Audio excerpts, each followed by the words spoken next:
My first sight of Lhasa, once called the Forbidden City, suggests very little is forbidden any longer. Chinese communism has created a capitalist paradise, and Lhasa is now about as dark and mysterious as Disneyland.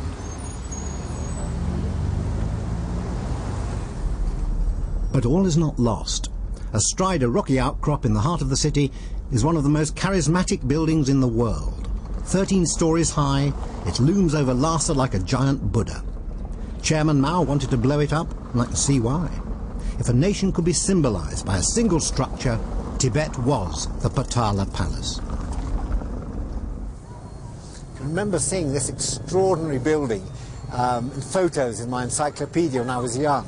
Quite unlike anything else I'd seen, the essence of foreignness and strangeness.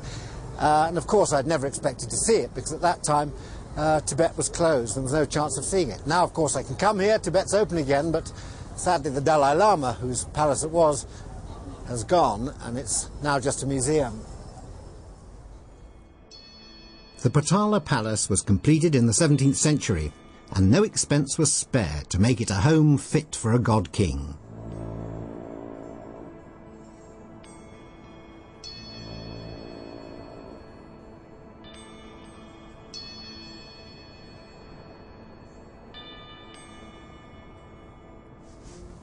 Before the advent of skyscrapers, the Potala Palace was the tallest building in the world. It had no running water, and everything had to be carried up these endless stairs. If you make it to the roof, you'll find the most enchanting of all the palace's 1,000 rooms, the Eastern Sunshine Apartment. This was the Dalai Lama's bedroom, and from here he could be the first in Lhasa to catch the rays of the morning sun. If ever there was a place to feel monarch of all you survey, this was surely it.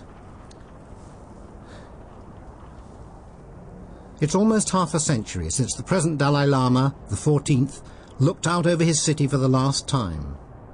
He'd probably recognise very little of it now. Only the heart of the old city has so far staved off the encircling concrete.